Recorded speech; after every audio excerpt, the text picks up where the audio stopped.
Beri maklumat palsu, Guan Eng gesa Zahidi letak jawatan. Perikatan Nasional cipta sejarah.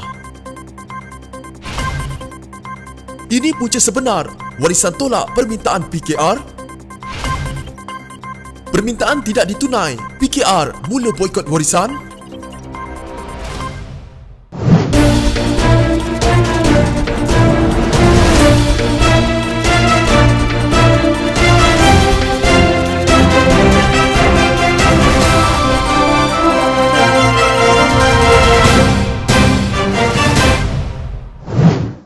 Timbalan Menteri Komunikasi dan Multimedia Malaysia, Datuk Zahidi Zainul Abidin harus letak jawatan kerana melanggari etika kerja, profesionalisme dan mencemar maruah rakyat. Setiausaha Agung DAP Lim Guan Eng berkata, Zahidi berkali-kali memberikan maklumat yang palsu, suka menyalahkan orang lain untuk menutup kegagalannya sendiri dan membuli pihak pengadu. Sungguh pun pengadu merupakan pelajar universiti berumur 18 tahun. Beliau sering menyarankan orang lain agar tidak menyebarkan berita palsu dengan ungkapan, tidak pasti, jangan kongsi. Akan tetapi, beliau sendiri melanggari prinsip tersebut kerana telah berkongsi berita palsu berkaitan dengan kes pelajar Sabah yang berumur 18 tahun, Viviana Musibin. Selepas meminta maaf atas dakwaan palsunya bahawa Viviana telah menipu, Zahidi pula menyatakan akan menyiasat perkara ini secara mendalam untuk menentukan kesahihan dakwaan Viviana. Selepas mendapat kritikan orang ramai, beliau pula menyalahkan DAP Lim Kit Siang, saya dan Hana Yeoh mempolitikkan isu ini, ujarnya dalam satu kenyataan. Menurut Guan Eng, DAP tidak pernah berjumpa Viviana dan hanya memberikan ulasan selepas Zahidi menyerang pelajar tersebut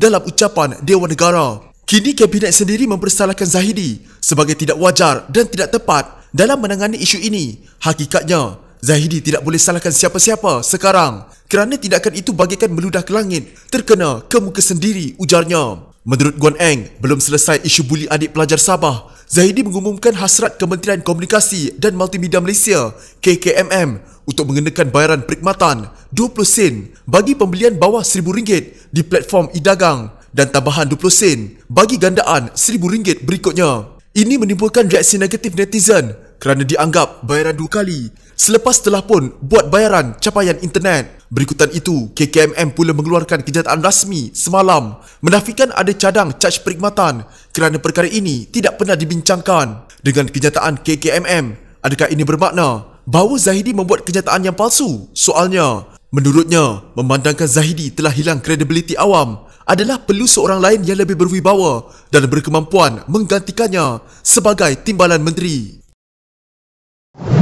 Perikatan Nasional melakar sejarah apabila buat pertama kalinya mengadakan himpunan dihadiri oleh semua pemimpin utama dan para penyokong parti komponennya di Sabah. Himpunan di Pusat Konvensyen Antarabangsa Sabah turut menyaksikan buat julung kalinya bendera dan logo Perikatan Nasional diperkenalkan kepada para penyokong gabungan parti berkenaan. Berucap pada Majlis Himpunan Perikatan Nasional Sabah, Hamzah yang mewakili Bersatu berkata, kerajaan Perikatan Nasional yang ditubuhkan pada Mac lalu bukan sekadar gabungan atas nama Perikatan Nasional. Malah Setiausaha Agung Bersatu Hamzah Zainuddin melihatnya sebagai penyelamat negara. Katanya, maksud penyelamat negara itu dapat diterjemah apabila Perdana Menteri Muhyiddin Yassin menyelamatkan negara ketika Malaysia dilanda wabak COVID-19. P itu penyelamat, N itu adalah negara. Penyelamat negara adalah Tan Sri Muhyiddin Yassin yang sekarang ini memimpin kita sebagai Perdana Menteri.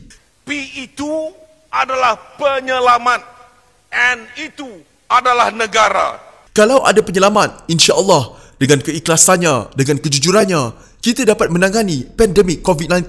Dengan adanya sokongan daripada menteri-menteri, tak kira daripada Semenanjung Sabah ataupun Sarawak, kita berjaya, katanya di Pusat Konvensyen Antarabangsa Sabah di Kota Kinabalu. Turut hadir bersama dalam majlis tersebut ialah Presiden Parti Solidariti Tanah Airku atau STAR, Jeffrey Kitingan, Presiden Parti Maju Sabah SAPP, Yong Tek Lee, Pengerusi Bersatu Sabah Haji Ji Muhammad Nur dan Setiausaha Agung PAS Taqiyuddin Hassan. Pada masa yang sama, selain berikrar kerajaan baru akan mengambil alih semula Sabah pada 26 September ini, Hamzah turut berjanji Perikatan Nasional akan mempertahankan negeri di bawah bayu itu daripada dituntut oleh mana-mana negara luar. Kenyataan itu dipercayai berujuk kepada tuntutan Filipina terhadap Sabah. Kita akan mempertahankan negeri ini daripada dituntut oleh sesiapa saja daripada luar negara. Ini negara yang bermaruah. Ini negara yang telah pun berjaya bukan hanya mempertahankan negaranya selama ini, tetapi juga telah menunjukkan, membuktikan kepada dunia apa sekali ada pun, apa sekali rintangan yang ada, membujur lalu, melintang patah. Percayalah bahawa Perikatan Nasional lah yang akan mempertahankan rakyat yang ada dalam negara dan negeri ini, kata Hamzah. Sementara itu, Jeffrey dalam ucapannya menuntut supaya rakyat Sabah diberikan keadilan. Katanya partinya inginkan satu kerjasama yang sama rata dan dihormati dalam Perikatan Nasional. Saya mahu luahkan apa yang saya dengar daripada rakyat, dan rakyat ini inginkan keadilan, inginkan kesaksamaan dan inginkan penghormatan untuk wakil-wakil rakyat-rakyat di negeri Sabah ini. Saya percaya, pertama kalinya, saya percaya bahawa kepimpinan yang ada pada hari ini di Kuala Lumpur di peringkat nasional adalah kepimpinan yang adil dan menghormati hak-hak negeri Sabah. Sebab itu saya sokong Perikatan Nasional dan kita sama-sama sokong Perikatan Nasional, katanya. Jeffrey berkata, dia percaya bahawa kerajaan Perikatan Nasional telah membantu rakyat seperti mana yang dapat dilihat bagaimana negara menangani wabak COVID-19. Maka itu saya percaya kerajaan yang ada di bawah ini akan disokong oleh rakyat dan akan menang pilihan raya negeri Sabah akan datang ini. Tapi dalam masa yang sama, kita kena lihat, kita mahu kerjasama sebagai rakan kongsi sama rata, hormat menghormati. Kita tak mahu dikuasai, dijajah. Kita percaya kerajaan yang sekarang ini bukan macam kerajaan yang sudah-sudah. Lupakanlah yang sudah-sudah. Sekarang kita dalam era baru, era Perikatan Nasional, katanya. Untuk rekod, pilihan raya negeri Sabah akan diadakan pada 26 September, manakala penamaan calon 12 September. Gabungan Parti Warisan, Pakatan Harapan dan APKO hari ini mendedahkan calon-calon masing-masing untuk pilihan raya negeri Sabah. Tetapi ketika pengumuman itu berlangsung, perwakilan PKR di Dewan itu dilihat gelisah seperti tidak senang duduk. Sekumpulan anggota PKR kemudian dilihat meninggalkan Dewan di Pusat Konvensyen Antarabangsa Sabah di Kota Kinabalu selepas berbincang dengan Ketua PKR Sabah, Christina Liu. Semakkan senarai-senarai calon berkenaan mendapati PKR hanya memperolehi separuh daripada jumlah kerusi yang diharapkan. Sebelum ini, PKR Sabah mengumumkan akan bertanding di 14 kerusi. Tetapi ketika Presiden Warisan Syafiee Apdal mengumumkan calon gabungan tersebut, PKR hanya diberikan 7 kerusi untuk bertanding. Kerusi yang diberikan adalah Api-Api, Inanam, Tempasuk, Tamparuli, Matunggong, Klias dan Sok. Presiden Warisan Syafiee Apdal sebelum ini berkata, keutamaan yang lebih ditekankan dalam pilihan raya hujung bulan ini ialah peluang untuk memenangi kerusi berbanding isu maruah sesebuah parti.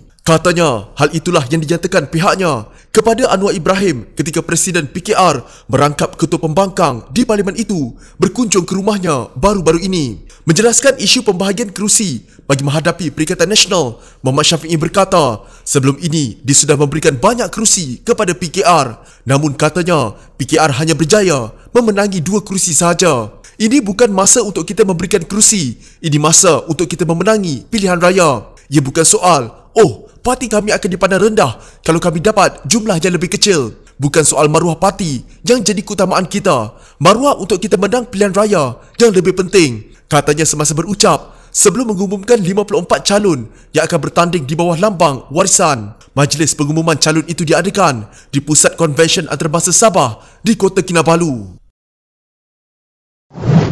Kenapa PKR belum umum calonnya dalam pilihan raya negeri Sabah? Malah semasa pengumuman calon Warisan Plus, hanya ada pengurusi PKR Sabah, Christina Liu. Itu pun dikatakan tidak memakai baju berlogo PKR dan tidak menyertai sidang media bersama Presiden Warisan, Datuk Seri Muhammad Syafiee Apdal. Adakah PKR memboikot kerana permintaan mereka mahu sebanyak 14 kerusi seperti diumumkan semalam tidak dilayan? Terdahulu Muhammad Syafiee mengumumkan Warisan Plus kecuali PKR akan bertanding di 66 kerusi dan ia bermakna jumlah kerusi masih tinggal hanya 7 sahaja kepada PKR, separuh daripada sasaran parti itu. Terdahulu pada majlis berlangsung di Pusat Konvensyen Antarabangsa Sabah SICC, Muhammad Syafiee mengumumkan parti itu, DAP dan Amanah, akan bertanding di 54 kerusi seperti laporan Free Malaysia Today. Wilfred Madius Tangau selepas itu mengumumkan APKO akan bertanding di 12 kerusi, menjadikan jumlah keseluruhan ditandingi Warisan Plus tidak termasuk PKR adalah 66. Muhammad Syafiee dalam sidang medianya berkata, beliau menyerahkan kepada PKR untuk membuat pengumuman sendiri, namun berharap ia dilakukan secepat mungkin kerana penamaan calon akan berlangsung Sabtu ini. Saya harap mereka akan mengekalkan kerjasama ini kerana APKO tidak bertanding banyak di Semenanjung. Kita tidak bertanding di Sarawak Perlis, Kedah, Selangor. Jadi mereka bertanding di semua kawasan itu. Jumlah kerusi banyak. Sekurang-kurangnya, kehadiran mereka PKR bukan berbentuk menjadi calon yang kita kena agih-agihkan di sini. Bagaimanapun kami tidak ketepikan mereka. Contohnya PKR dapat jawatan yang tinggi walaupun DAP lebih banyak kerusi. Inilah bentuk kerjasama dengan parti komponen, katanya. Beliau berkata, rundingan berkaitan pengagihan kerusi sepatutnya selesai. Sebab itu Warisan Plus mengumumkan calon bertanding hari ini. Mereka ada di sana ketika perbincangan dibuat. Saya ada memberitahu mereka, tapi saya tidak pasti. Saya cuba memberitahu Saifuddin yang ia bukan sesuatu yang bagus. Kita ada masa yang terhad untuk membuat pengumuman kerana adalah penting untuk kita pastikan semuanya sudah bersedia, katanya. Setakat ini tidak ada sebarang komen termasuk dari Presiden PKR Datuk Seri Anwar Ibrahim berhubung perkara itu. Adakah PKR menerima baki 7 kerusi yang ada atau bertanding sendirian dalam pilihan raya negeri Sabah kali ini? Jika anda mempunyai gejala seperti demam, batuk dan sesak nafas, jangan berlengah untuk terus ke klinik atau hospital bagi menjalani ujian saringan. Bersama kita tangani wabak COVID-19.